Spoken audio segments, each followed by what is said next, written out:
My guest today is Joe Ciancio, and he is the managing director and founder of Maxsum Consulting. They operate here in Bendigo, but also have an office in Melbourne and teams spread across the state.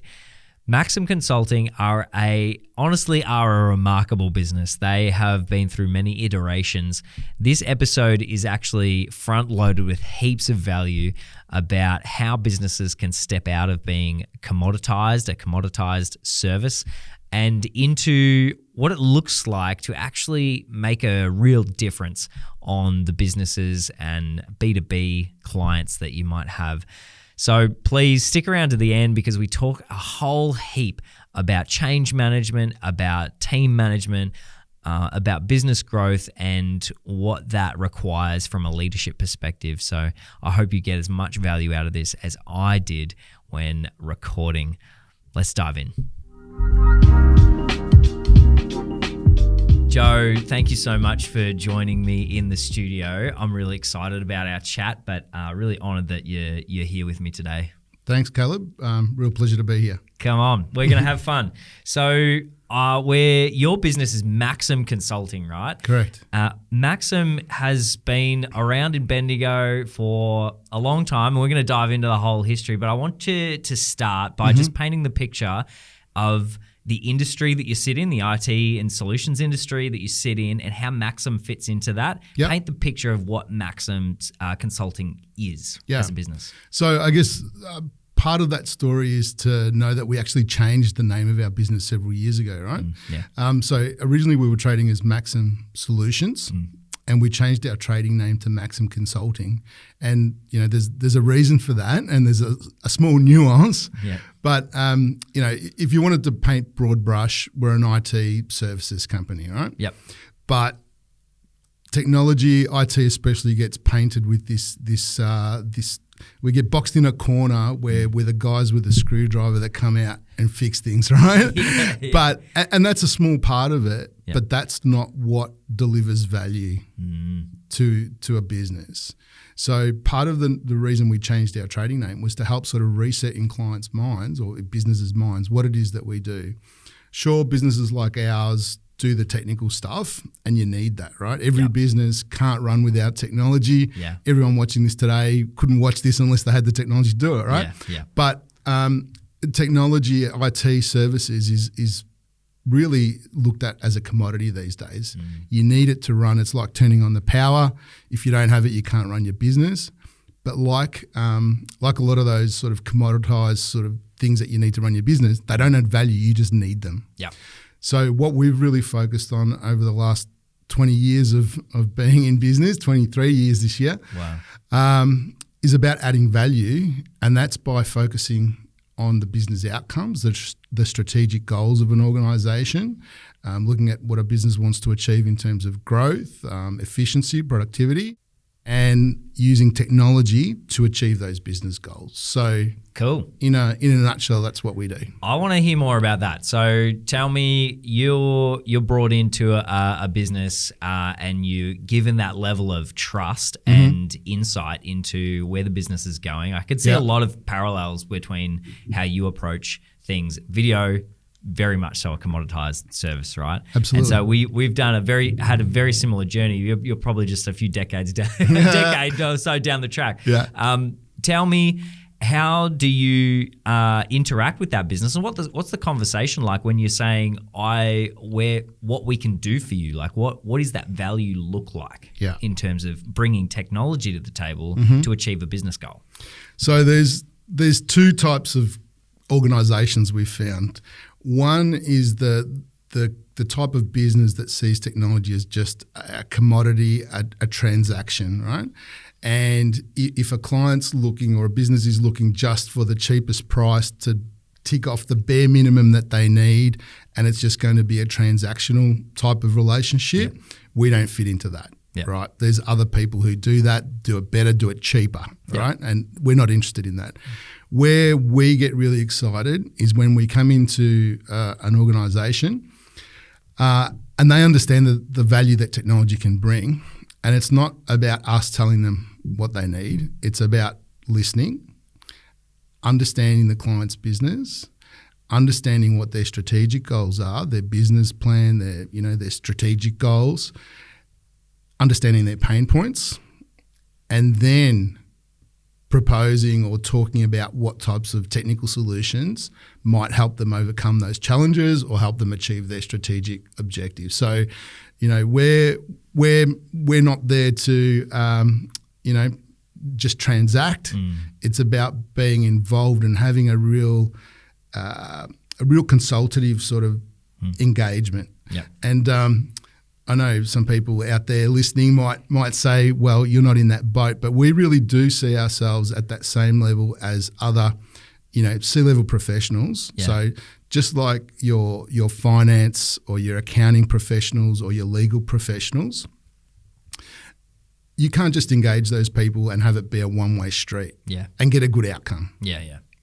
It can't be, and I love the analogy of working with a builder, right? If you go to a builder and say, give me a quote for a house, it's like, well, what sort of house? How many rooms? Do you want double story? What's your block of land like? Yep. What's your lifestyle? Do you like indoor, outdoor? All that stuff, right? Yep. It's a two-way conversation. Yep. And it's the same. And if you have that great conversation with your builder or your architect, you get a great house, right? Yeah. It's exactly the same with technology. If we fully understand what a client's trying to do and they're engaged in that process, you get awesome outcomes. Yeah, that's starting to paint the picture because there are so many elements and aspects to the massive bucket that is technology. Absolutely, right? yeah. Traditionally, you've got phone systems and networks, but now you're coming into a stage where you're integrating AI. Security is incredibly important. Yes. You've got physical technology assets like, integration of security passes and cameras and all sorts of things. Have I missed anything that you guys are drawing into pieces of a puzzle that are going to fit together to enable a business to achieve what they want to? Yeah, look, I think today it comes back to data. Right? Good one. There's lots of there's been lots of talk over the years, and we do lots of events, presentations, things like that. There's a slide that I had in a presentation that I can just recall from years ago, and it was the front cover of the magazine called The Economist. Yep. A lot of people have heard of it, but the front cover on that edition, it was several years ago now, but the title was "Data is the New Oil." Yeah. Right? Yeah. So just like when oil was first discovered and distilled into petrol and diesel and all those things, and you had huge companies like Standard Oil in the US just go from nothing to the biggest businesses in the world. Yeah. And that's how valuable oil was and still is, right? And I think people are starting to see the value of data through things like social media platforms and of the like.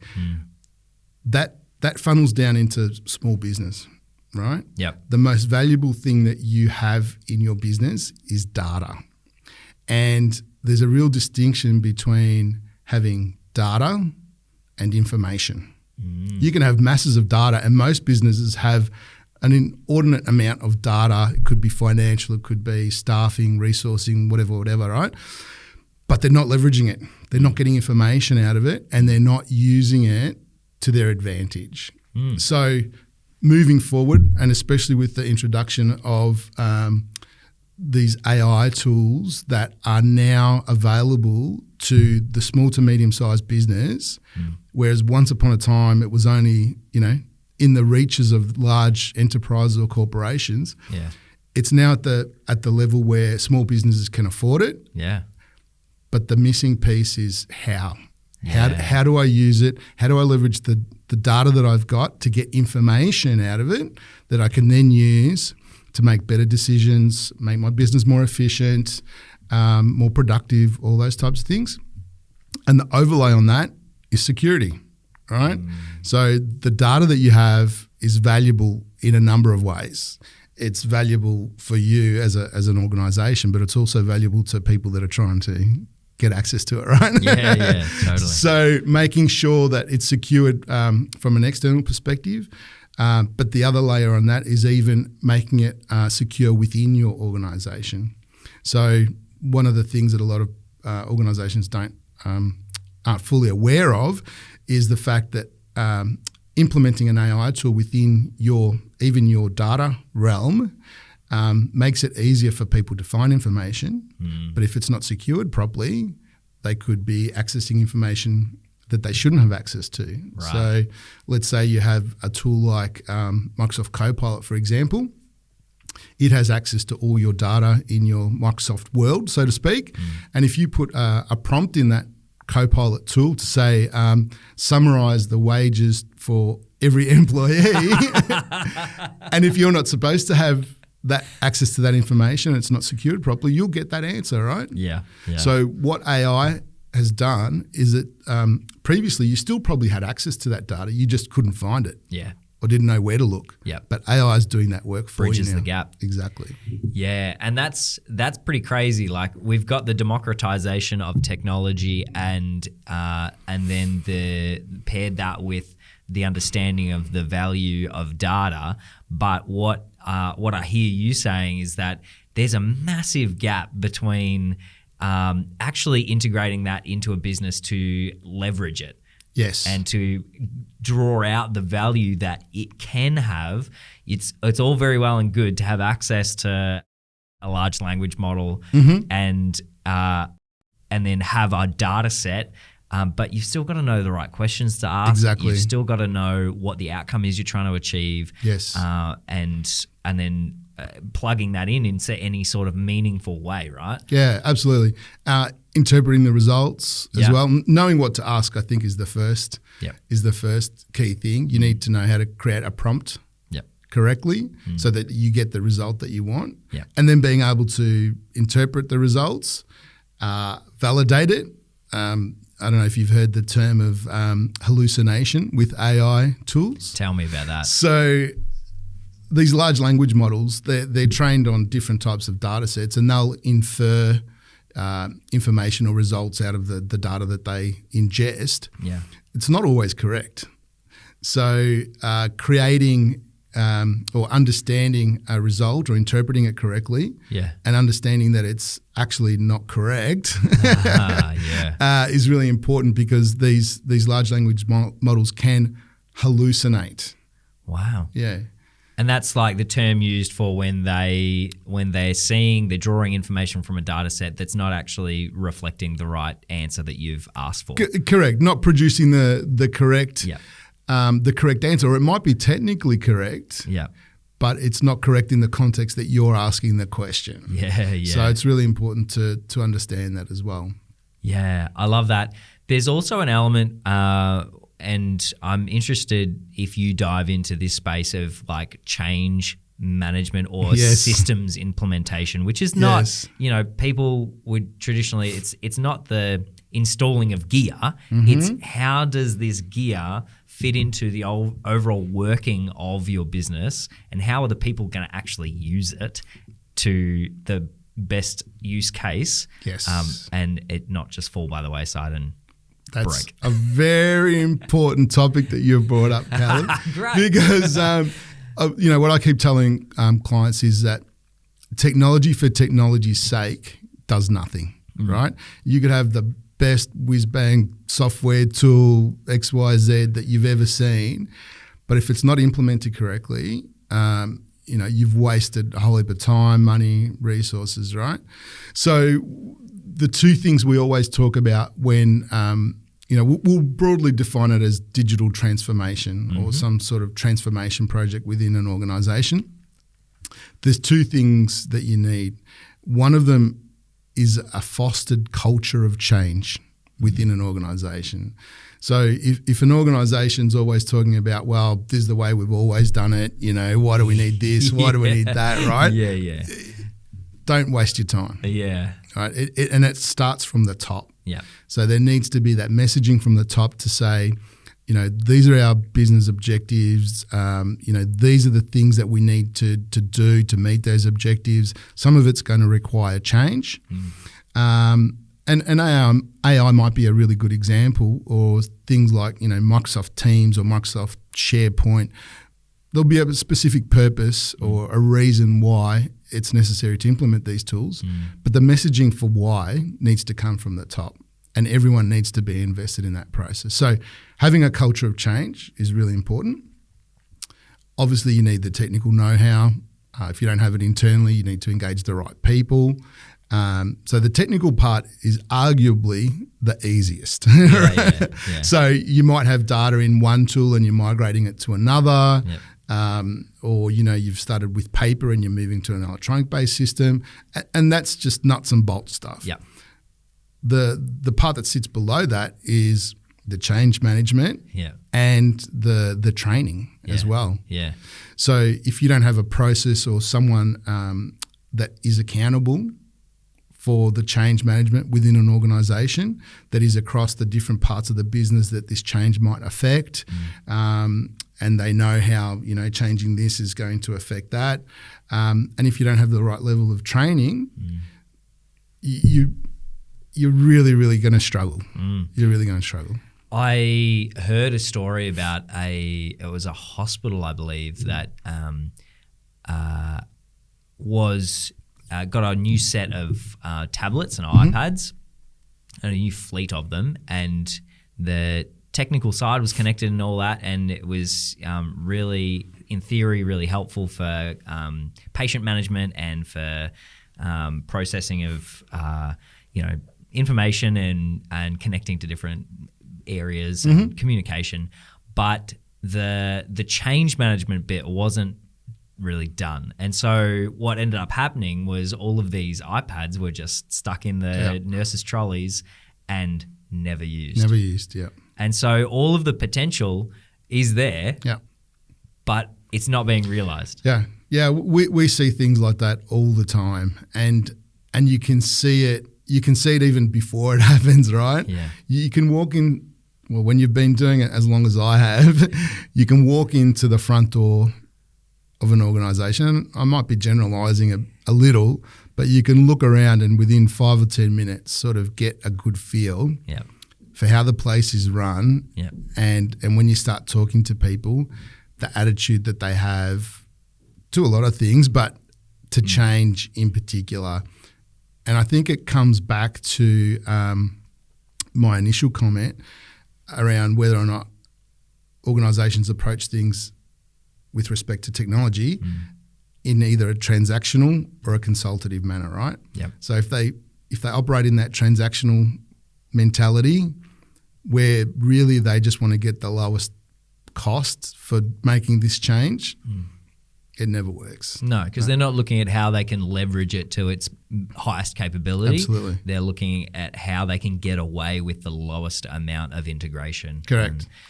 Makes a lot of sense. Yeah. Have we wrapped up fairly well what an IT consultant or Maxsum Consulting does? I think so. I mean, our aim. So when I sort of looked at many years ago what we needed to do to grow, one of the things we started working on was our mission statement. And a lot of these things, people think a lot of these things are a bit flippant. But there's a real story behind mine.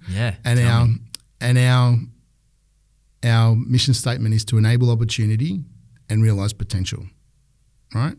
So we want to do that in a number of ways. Obviously, we want to do that for our clients. So we want to enable the opportunity that they have within their business, and we want to use technology to sort of help unlock that potential they've got in there. And really, that's our whole aim. What I get a buzz out of, like I love technology, I absolutely love technology, but what I get a buzz out of is having a client come back to us and say, thank you for helping us with implementing whatever. That's really helped our business and it's made our life easier. Like that gives me a real buzz, right? So I guess in a nutshell, that's what I love doing, and that's what I guess I want Maxsum to espouse. Yeah, I love that. So there's two other elements to the business that I want to unpack a little bit. One is scale. What is your scale of your team, and where are your clients, and who are you serving? Yeah, okay. So at the moment, I think we've got a team of 20 or thereabouts. Over the journey, we've been smaller, we've been larger, but we're definitely much more structured, process-driven, systems-driven, and more efficient and productive than we have been in the past, obviously. Yeah. But yeah, we've got about 20 staff. We've got staff here in Bendigo and also in Melbourne, and we've got clients based all around the state. So being in Melbourne and Bendigo, it's sort of easy to service a lot of the state. Yeah. Having said that, our business now is such that 98% of the work that we do is done remotely. Yeah. So it's not very often you need to get someone out, in the field, so to speak. Yeah. But we can do that easily from either of our locations. Yeah, that's pretty cool. Yeah. What sort of industries in terms of clients have you got any particular industries that you're stronger in or you're servicing more? So the largest sort of verticals that we serve are professional services. So that covers legal, accounting, real estate, some healthcare as well. Local government. So we've got a couple of local government clients in Victoria. Manufacturing and mining clients we've had over the journey as well. And also at the moment, I think our largest vertical that we serve is non-for-profit. Really? Yeah. So that covers a number of different types of non-for-profit organisations. So we serve a number of disability services providers, aged care, and a number of other types of. I tell you what, aged care, it would just be a humongous beast of a thing when it comes to technology and integration, right? It is. It's wild. Like my father-in-law is in an aged care home. Right. The amount of key passes and codes and locks and everything, right? Yeah. It's full on. It is. Phone systems, different networks. It's crazy. Exactly. Yeah. It's very complex. And it's a challenging space to work in. The non-for-profits in general, there's always a lot of cost pressures on them. Yeah. Obviously they're not there to make profit technically, but just to keep, operating. Yeah. Government funding, models have changed, especially in disability services, has changed over the years. When we started out with our second largest client, whom we still have, our second largest and our fourth largest. We've had for a long time anyway. Yeah. When we started out with them probably 10, 15 years ago, all their funding was through block funding. So they got funding for 3 years so that they knew what their revenue was going to be. They could plan for it. And when they had to transition to the NDIS type funding model where it was fee for service essentially, and they were having to act like a corporate entity, go into sales, do marketing, charge on an hourly rate. All their systems had to change. That was a real challenge. That'd be huge. Yeah, a real challenge. So we've seen all of that change, and we've seen how technology can help those organisations be more efficient, be more productive, so that they can, survive, let alone, make a profit to keep growing or anything else. That's really good. All right. What about some of your favourite wins and successes, things that you can look back on in the growth journey of Maxsum and say, that's a really proud moment? There are three that come to mind. Hey, that's great. That's convenient. There are three. One was for I'll just call it a professional services business. Yeah. Whom had a previous IT provider, worked with them for, a long time, and migrated over to our services many years ago. And it came to the point where they had to upgrade their server equipment. And the practice manager we were liaising with, she had been through a couple of different server migrations in the past with another organisation, and it had not gone so well. And so she was a little bit nervous. Like it came up to the cutover date. We were going to start on a Friday evening and work through the weekend. Monday morning, like 40 people were going to rock up to work. And in the past, she had experienced issues, right? And because she was the one that was going to be answering all the calls and having to deal with it, she was quite nervous. Yeah. So anyway, the Friday came, we started worked through the weekend, got to Monday. I sort of didn't hear anything. I checked in on the team. They said it was all going okay. I think it got to the Friday and in the mail, I can't remember if it was in the mail or it got dropped off, arrived an envelope that was addressed to me. And I opened it up and it was a handwritten card to say thank you for the work that we'd done and that the fact that it had all gone to plan, that there was no downtime. Wow. And I know it doesn't seem like much, but it makes me actually a little bit quite emotional because that's what gives me a buzz. Yeah. Right? Yeah. Knowing that what we've done, first of all, someone has acknowledged and appreciated it. Yeah. Because in our game, people don't just give you a call to say, g'day, how's it going? It's because they've got a problem, right? Yes. So the fact that someone took time out of their day to say thank you was a really big thing for me. And to know that what we did and the team did added value for the client.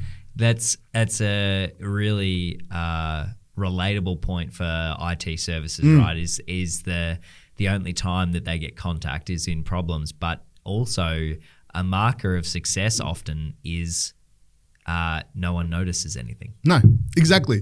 So you hit the nail right on the head. So one of the things that I always like to say is that, you pay for IT services and everything runs well. So clients ask, well, what are we paying for? Or, in the case of cybersecurity, you have an incident. So what are we paying for, right? It's always what are we paying for? Why are we paying for these things? Yeah, that's right. Yeah. You're paying and nothing's happening. Yeah, that's point. Good. That's exactly right. That's right. That's the point. Yeah. All right, what's the second one? So the second one was it was a non-for-profit organisation, a really small non-for-profit organisation. And the team was, 3 or 4 people. And normally we don't service clients that small, but the CEO called me and asked me to come out and help them with some problems. And I just could not say no to helping them because you could see that they were out of their depth. They needed help. And we started doing some work for them. And, they were really low touch. So, happy to keep working with them. And on this particular occasion, I had a call from the CEO saying that she was trying to get funding for a new program, and she was putting together an application to get the funding I think it was state government funding. But part of the application form was that they had to put in a website address for their organisation, and she didn't have one. So. She said, "Oh well, what can we do? Is it going to cost us money?" And we don't do web design, but I said to the CEO, I said, "Don't worry, we'll just put together like a one page website just with your logo. You send me a paragraph on what you do, your address, your phone number." I said, "We'll sort it out for you." And this lady, the CEO. I could hear her over the phone. She was almost crying. Oh, wow. And she said, "Really? Will you really do that for us?" And I said, "Yeah, that's fine. We're happy to help you out." And again, it was that acknowledgement that she appreciated what we were doing. And it meant something to her. Yeah, it meant something to her. And, that was a really big thing for me. That's huge. Yeah. I love that. There's a common thread coming through in these things that you find most valuable is that the impact, you can see the impact that it's having on the customer or the client. Yeah. And that really, it sounds like it really fills your cup. Is the third one similar or different? The third one's internal to our business. Yeah. So part of our growth journey was implementing a framework or a system to manage our business internally. So it's called EOS, which stands for Entrepreneurial Operating System. Yeah. Not sure if you've heard of it. Yeah. But it's for us, we found it invaluable. Cool. And part of that system is that you run your meetings in a structured way, in the same way for all your meetings. They're timed. And there is someone who moderates the meeting, keeps you on track, all those things.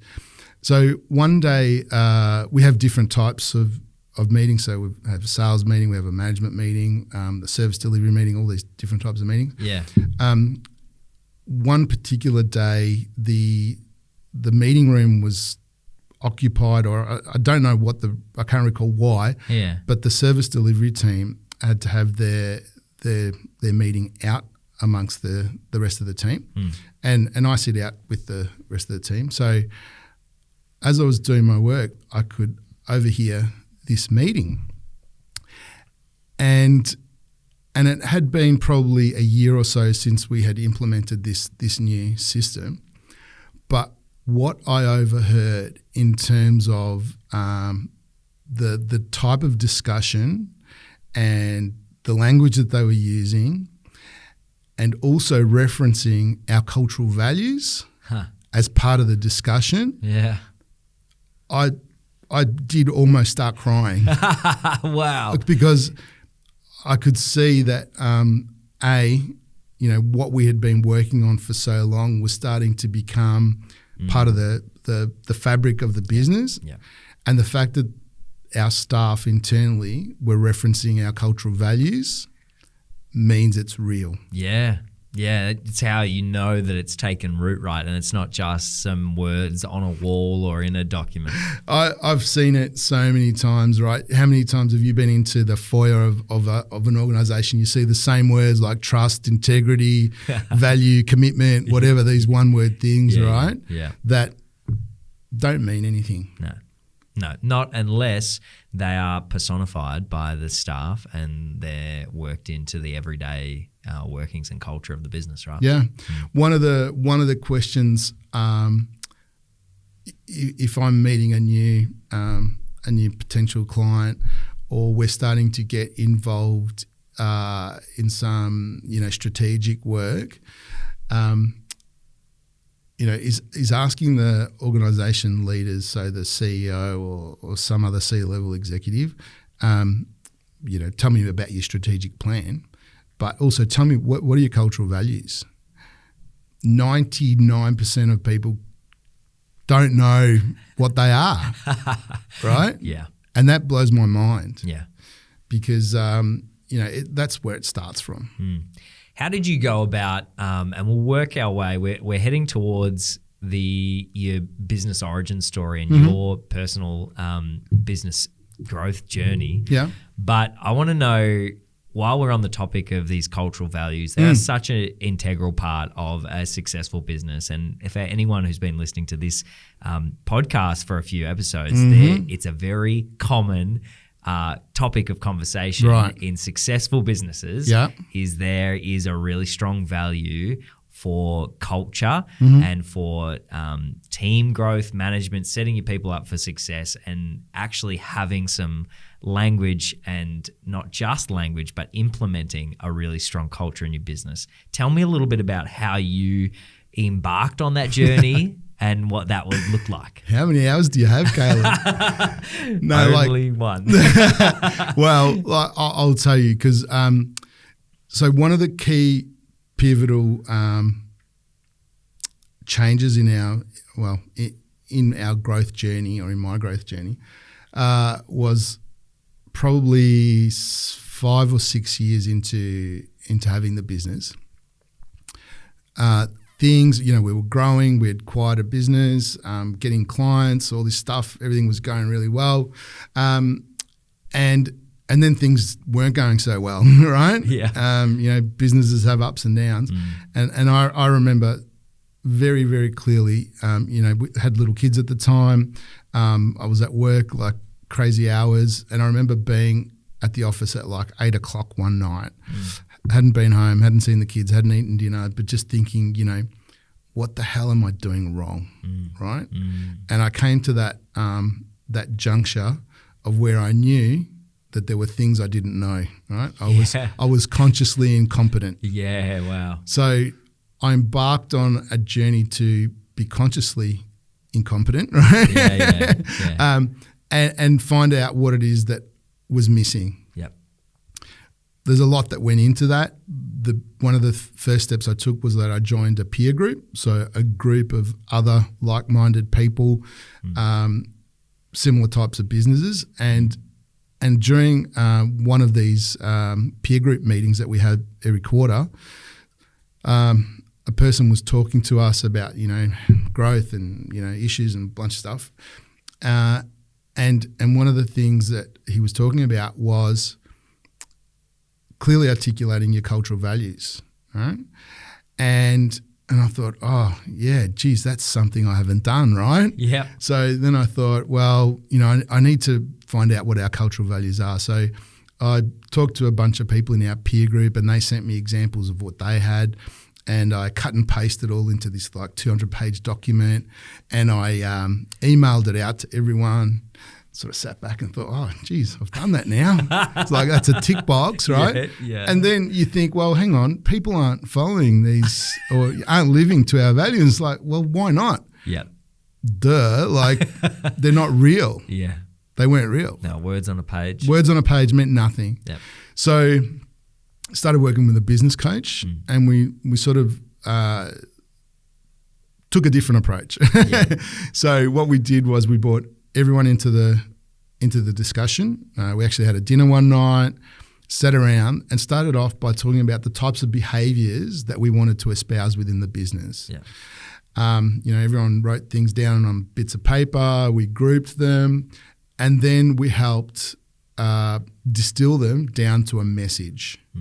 So the key thing is that they're messages, they're not words. Yeah. So the example I like to use is how many times have you seen that cultural value of family?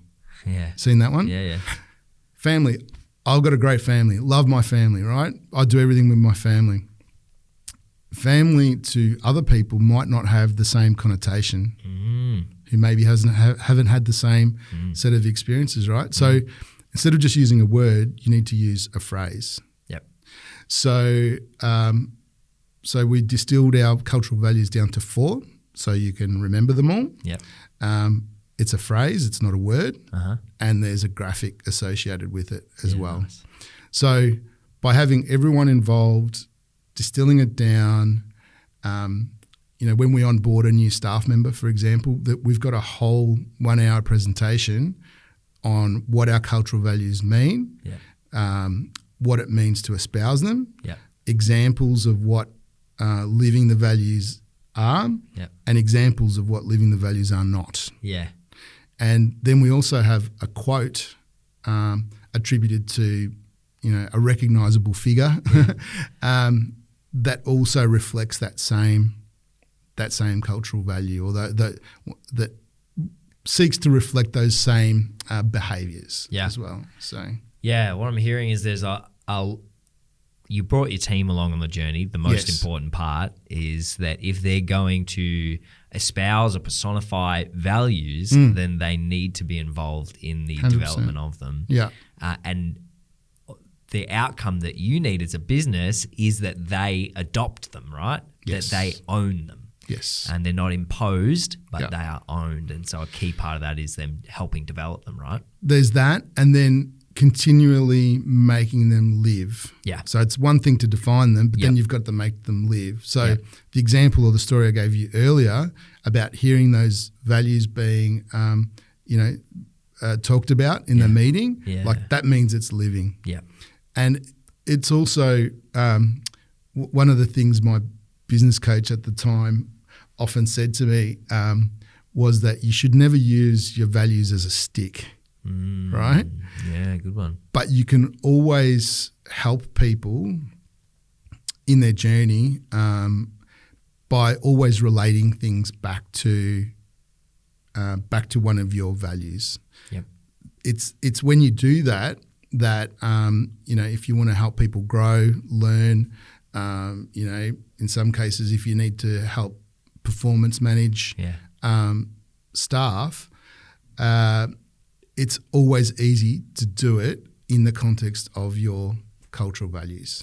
Yeah, that's good. And performance management is also one of those things that'll mean different things to different people depending on their experience of it, right? For sure. And so you said a really good point at the start of that bit is that cultural values shouldn't be used as the stick, meaning they're not the thing you use as punishment to go, oh, I caught you not doing the thing that we've agreed to. Now it's time for punishment. No. It's the difference between punishment and coaching, right? When you're in a performance management situation, the best outcome for you as a business is that person either lifts and grows into their potential and steps into that actively, or they move on, right? Yeah. And so the challenge that I've run into and seen from afar with performance management, typically done is it's how do we get rid of this person? And so we need to performance manage them out.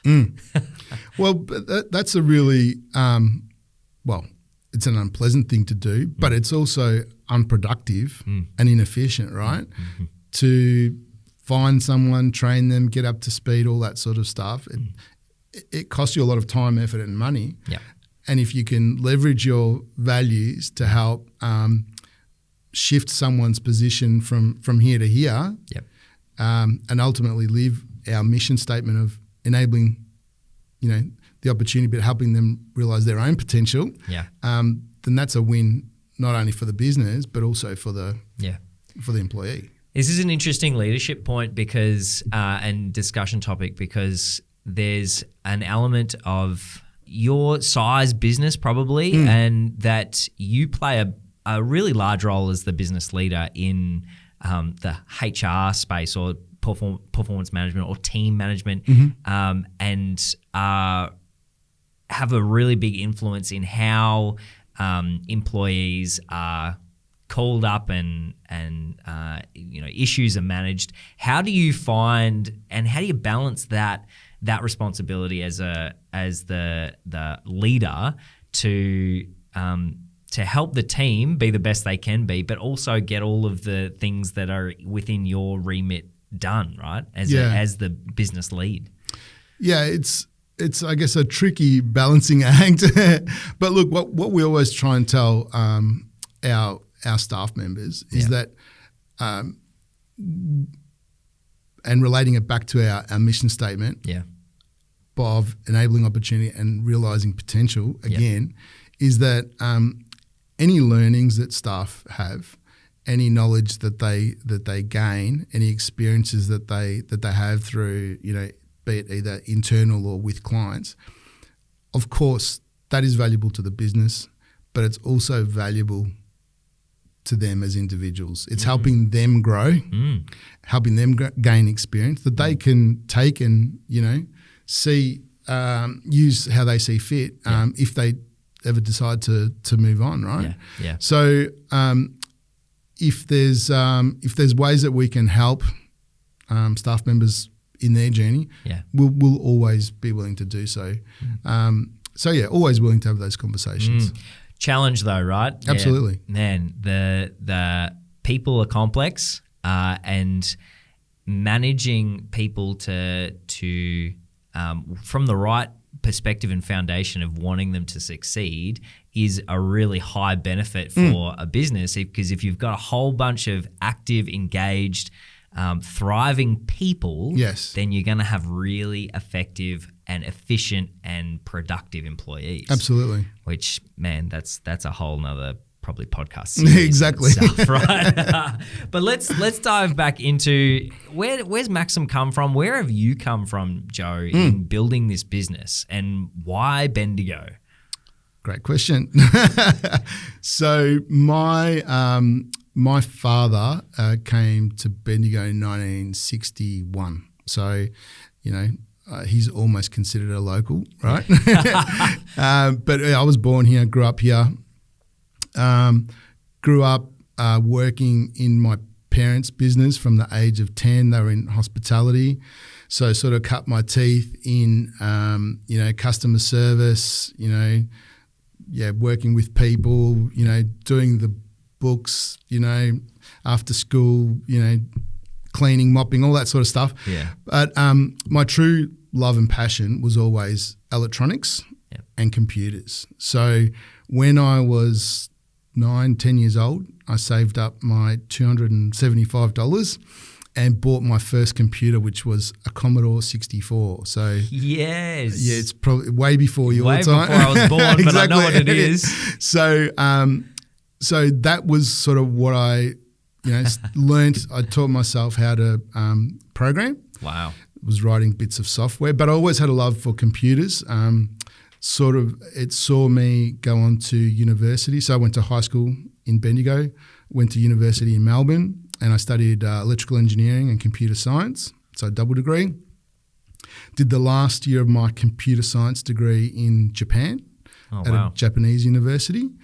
When I was studying there, I was doing some part-time work for an American company that made semiconductors, so chips that go in all sorts of devices. When I graduated there, they offered me a full-time role, so I ended up staying there for another 6 years. Wow. I was in a global role where I was working with multinational companies in the electronics industry. But it got to 2001 and I'd been away from home for so long. My dad wasn't so well at the time.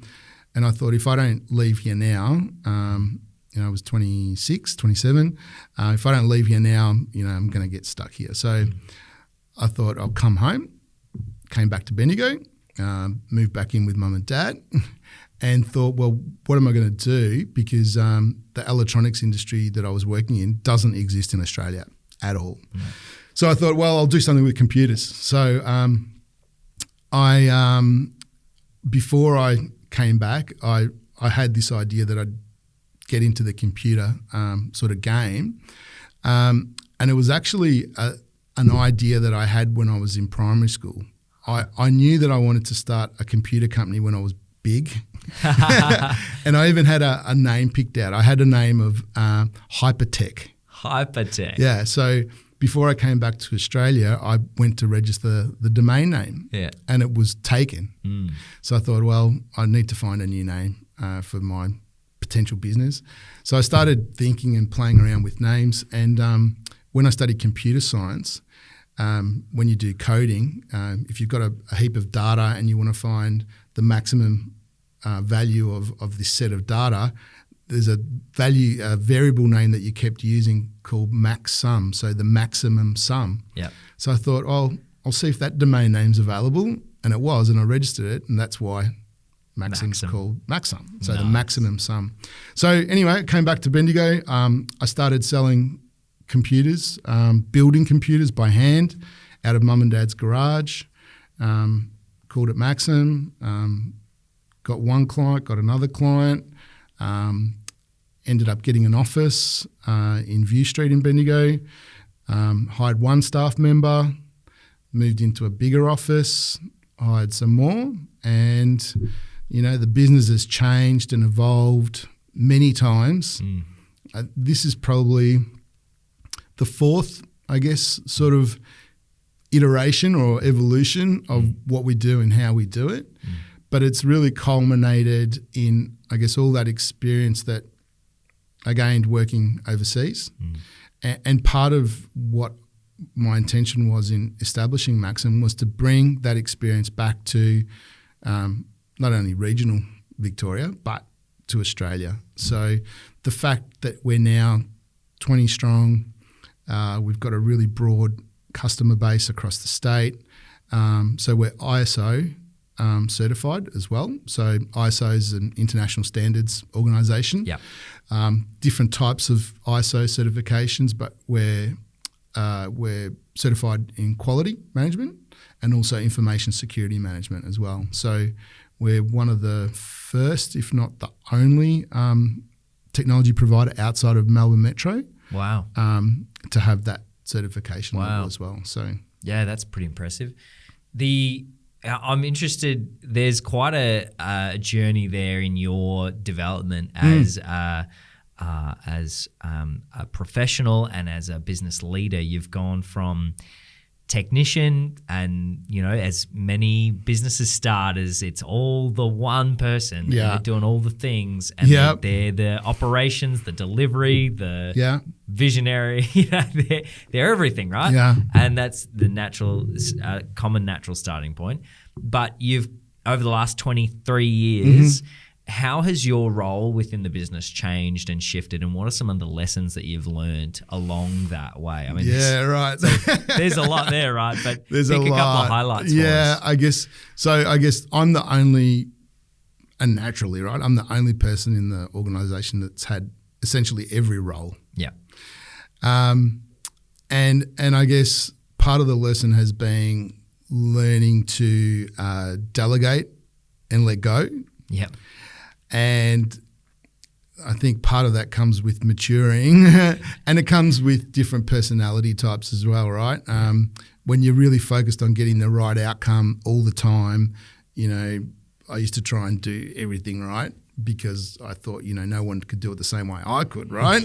But you soon learn that once you find the right people, sure, not everyone's going to do the things that you do in exactly the same way, but they don't have to. No. Right? It just has to be at a certain standard, and you just have to accept that it's going to be done differently. Yep. So that was a really big learning for me. Well, you can't scale otherwise, can you? You cannot scale. And I guess, just learning to trust people. And there's different types of trust, right? But I think that really unpacks itself once you do find the right person to work with, and that you can give the accountability, the responsibility to. Yeah. And what does your role within the business now look like? Paint the picture of your day-to-day position at Maxsum. Yeah. What are your responsibilities? What's your remit look like? Yeah, so I guess I operate at two different levels at the moment. So my day-to-day accountability is in engaging with new businesses. I love going out and talking to people, understanding what their businesses do, and exploring ways in which we can help them through the services and products that we deliver, right? So that's, I guess, my day-to-day role. But then I also sit, using the EOS language in that visionary role, which is, CEO, but visionary role in terms of those bigger picture sort of ideas, looking at strategic engagements with other organisations, looking at what the market's doing, trying to plan for the future, growth, those types of things as well. So, they're the two distinct things that I work on. The rest of the business runs without me. Oh, so good. Which, a couple of years ago I was asked to talk to some year 9 or year 10 students, I think they were, about, what it means to work in the IT industry. And I spoke a little bit about our journey. And one of the things that I asked the group of year 9s or year 10s, I think they were, was how long do you think it takes to be an overnight success? Yeah. And they all just sort of looked at me blindly, and someone said, overnight? And I said, yeah, that's a good answer, but it takes about 20 years from my experience. Yeah. And that's one thing that I've come to learn, that like there's no shortcuts. No. There are no shortcuts. There's no easy way to get there. Even if you look at some of the tech, entrepreneurs, giants like Bezos, Jobs, Zuckerberg, it did not happen overnight. No. It's a lot of hard work, dedication, and the biggest element I've come to find is persistence. You've just got to keep going day after day, get up, do the same thing. Nothing replaces that. Yep. nothing replaces that. Yeah, that's a really powerful lesson. I know in the creative industries, that's one of the biggest challenges is getting sucked into shiny object syndrome where you're like, I'm a bit bored of this repetitive nature. But when you understand that businesses thrive on repetitive, menial tasks done really well the same way all the time. And persistence and consistency, if you can nail those two, and speaking to myself, if I can nail those two, wow, that's when the overnight success happens, right? Yeah, well, I tell this story often that years ago we had a new member of staff start with us. Yeah.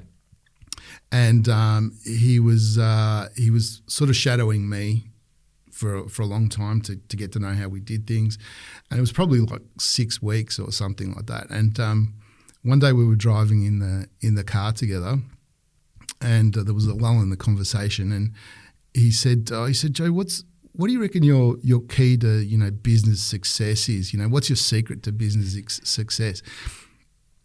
And I sort of was out of the blue sort of question, but I just thought for a second. I thought it's persistence, right? You just got to keep nailing it every day. And he said, oh yeah, that's right. And it was really ironic because like 3 weeks later he quit, and it's like, well, you didn't take my advice, but yeah, good luck. He'll probably have the option and the have that lesson presented to him in another place. Look, there's always learnings, and as long as you can take something away, not from your successes, but from your mistakes, or taking a different path, I think that's still a win. Yeah. The way we round out this episode generally is exactly that: challenges, lessons learned, and your top tips for running a successful business. You've already dropped a heap of them, persistence being a massive one. But I want to give you the opportunity to unpack for us any like really key challenging moments in business that you learnt a good lesson from, whether they were actual failures or whether you pushed through them. But challenges that you're able to overcome or learn a great lesson from that has formed part of what you value as really important elements of running business. Yeah. I mean, one of the biggest things I learned early on was that you have to keep evolving and you have to keep changing. So one of those key, the Silicon Valley people like to talk about inflection points. Okay. Right? I think it's a bit of a buzzword. A bit of a buzzword, but I'll drop it because I can. Great. But one of those inflection points was, being usurped by some of our competitors at the time, because we just kept doing what we were doing. Yep. And new players had come into the market with newer, different ways of doing things. Yep. That I thought couldn't work.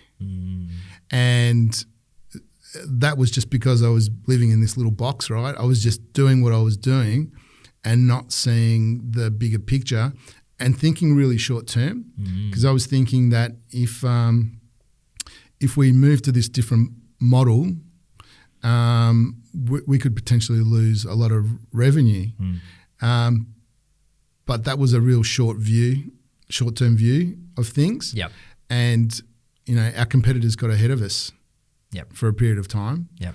And that's what sort of it was a really good lesson to learn. Yeah. Because it made me get out of my comfort zone and think, shit, I've got to do something different here. Yeah.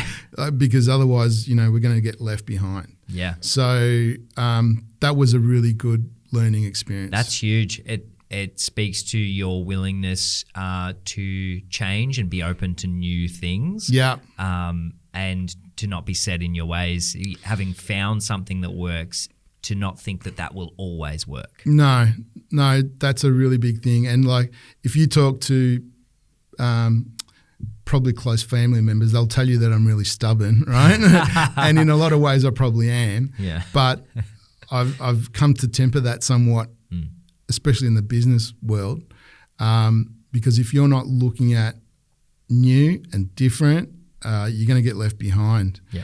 But there's a really fine sort of line. There's a balancing act to make there as well, because you mentioned before bright and shiny things, and especially people in the technical sense or technical world can get really distracted by, this new tool, this new bit of software, this piece of hardware, right?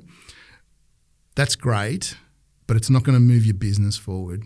So one of the things I always look at is if there is a new tool, new bit of software, whatever it is, what is that going to deliver? If that's not going to deliver like 20 or 30% more productivity or efficiency, don't do it. Don't waste your time, because the change costs within your business. So unless there's a super, compelling reason to change, especially systems within the business, don't do it. But yeah, when I'd go to these peer group meetings every quarter, in the early days, I'd come back with like 1 million ideas and we're going to do 16 different things in the next 3 months. Now, if I come away with one idea, like for me, that's a win. Yeah. And our general manager in the office, she gives me what we call hand grenade. Right? And it's something that hasn't been planned for in our business plan or our strategy plan every year. So I get to throw a hand grenade once every 12 months. That's so good. And, the lethal radius of a hand grenade is 6 meters and the fragmentation radius is exactly 20 meters. That can throw a lot of change into the air, right? But that's cool that you've got that kind of license and the team understands that Joe's got this that's right. up his sleeve. That's right. Could throw it at any time. Could throw it at any time, be on their toes. Yeah. That learning, that's such a great lesson to learn. And there's a couple of elements that I could follow on from there. And I want to ask, the first one is, what would you anchor the opportunity to change? What would you anchor it against to assess whether it is helpful to implement that change? From an organizational perspective, some things would just benefit the company or the maybe efficiency or something like that. Others, another change could be business model, big things that could be more valuable for customers. Is there any one thing that you kind of think, if and you mentioned it like a 30% efficiency as an example, is there any specific things that you anchor and assess, filters that you assess potential change through, and when you're deciding whether it's valuable to implement or not? Yeah, well, I guess there's 3. One is whether or not it's going to deliver efficiency or productivity and sort of help drive your profitability. Yep. That's one. But the other 2 are sort of people orientated, right? So is it going to make the job easier for your staff? And is it going to deliver value to your clients? Yep. If it's not delivering value in, 3 of 3, you seriously got to question, that's good, whether or not is this something you should be doing, right? That's great. Yeah. I love that. That's really simple. So good. Yeah. The other point that raised for me in the question is, you mentioned your big part of your role is vision for the future and assessing, managing risk and looking into what are you going to do in the current market climate and industry and all that sort of stuff. What does that actually look like for you? How do you set yourself up and attribute the right amount of time in your week to actually conduct that part of your role? Yeah, that's a really good question.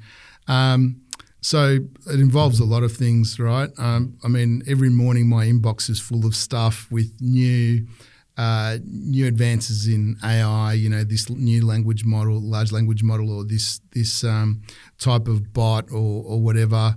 Microsoft change things every week, so it's keeping abreast of all of that. But being in the peer group, we also get a lot of information direct out of the US, whom, I found to be several years ahead of where we are. Nice. But then attending industry events, just general business leadership type events as well. But importantly, I think most importantly, talking to clients and prospective clients about what challenges they're facing, where they're seeing their particular industry go, and I guess drawing on all those things and trying to pull it together. Yeah. It does take time, but I think it's a necessary thing to do unless you want to be made redundant or irrelevant. Yeah, really important. And I love what you said about having your finger on the pulse of the client landscape.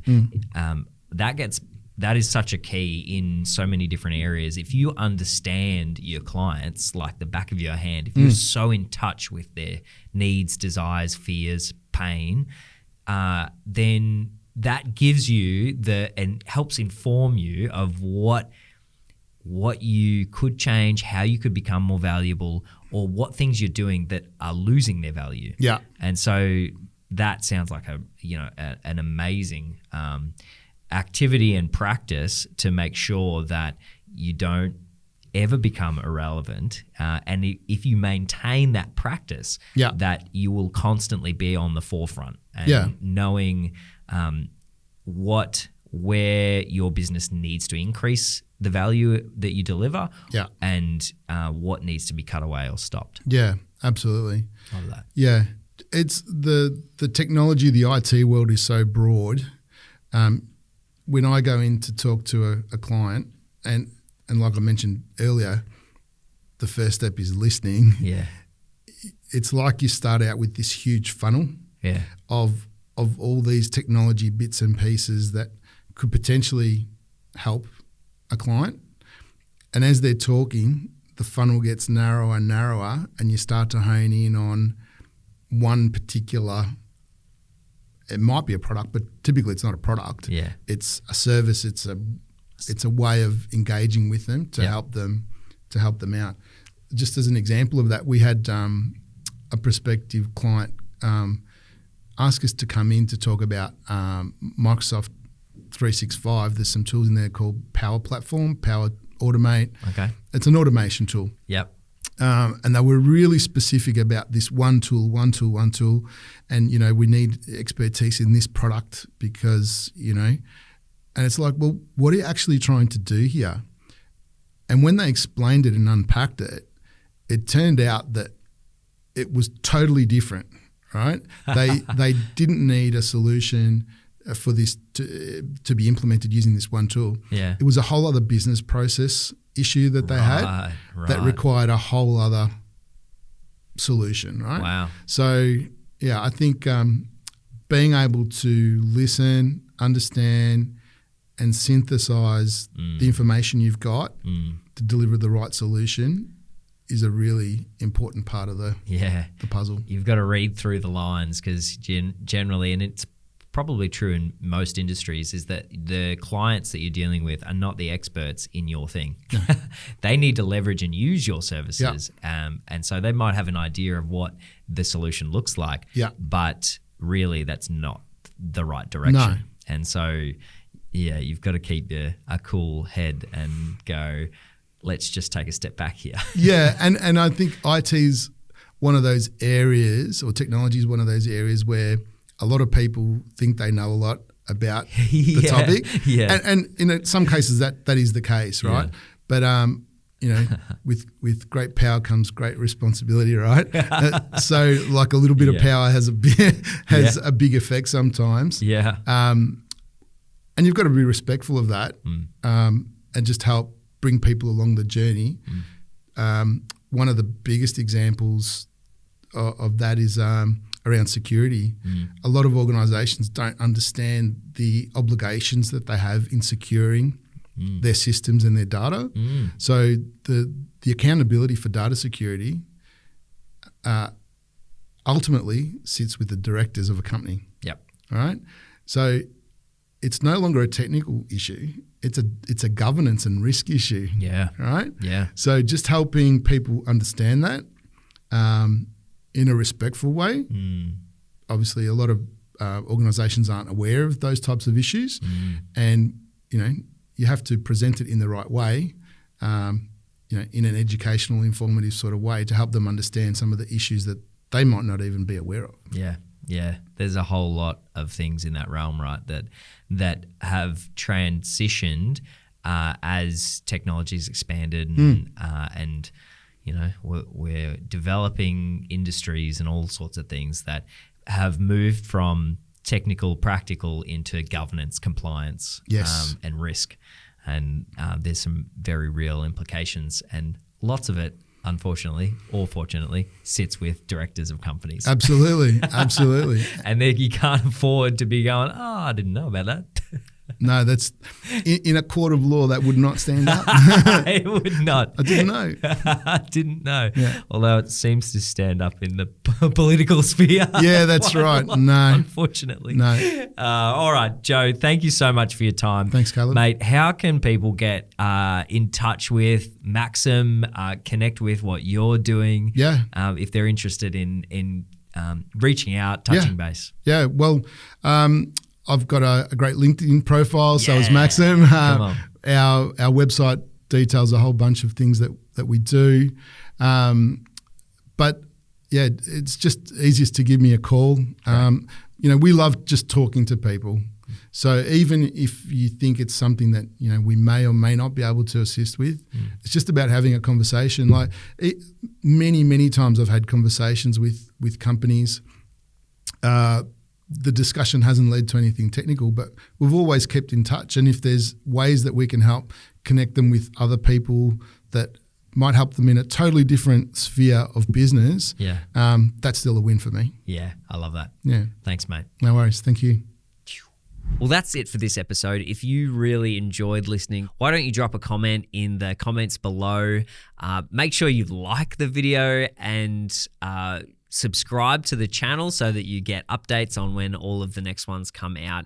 That really helps grow this little community of people that are diving into regional business and celebrating and learning more from it. So really appreciate your support, and I can't wait to see you in the next one.